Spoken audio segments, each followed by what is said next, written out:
Hi everyone, I'm Cheryl. In this problem, we're going to be doing a variety of things.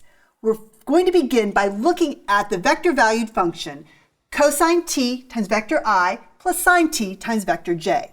We're going to find the derivative of this vector-value function.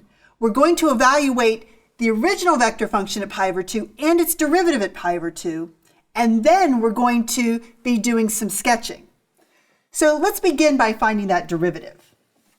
To find the derivative of a vector-valued function, you simply take the derivative of each of the components.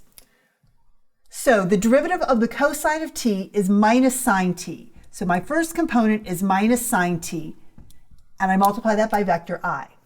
Then I take the derivative of the sine of t, which is the cosine of t. So I've got cosine t times vector j. Okay, now I'm asked to do some function evaluation. In the first problem, I need to find the value of the original vector function at pi over 2.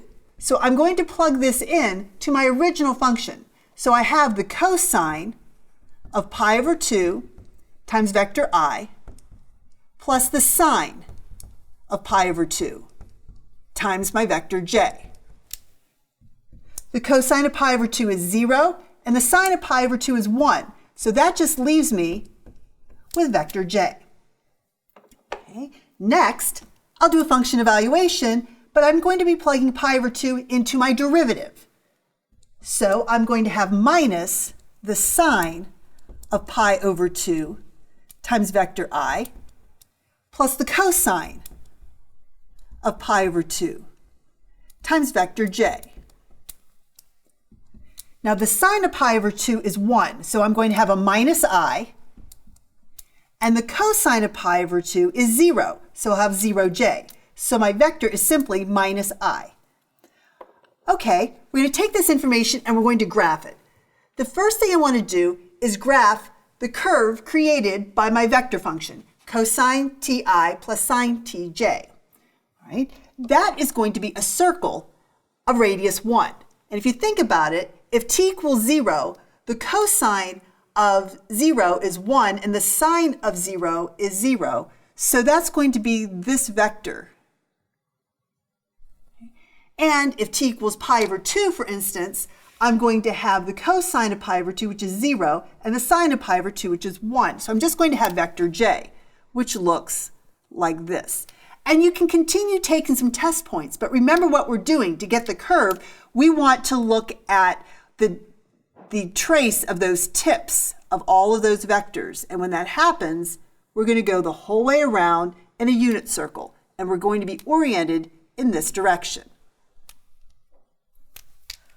Okay, now that I have the basic curve in, the next thing I was asked to do is to actually plot my vector value function at pi over 2 and also its derivative at pi over 2.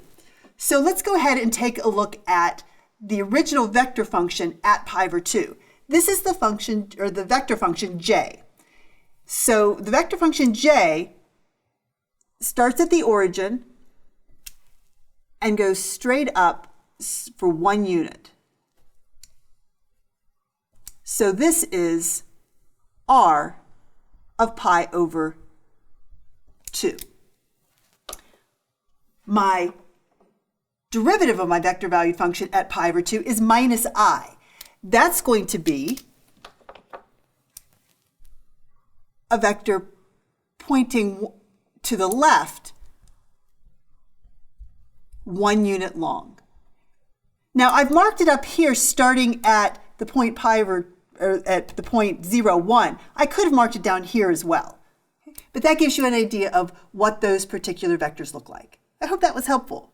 Thanks.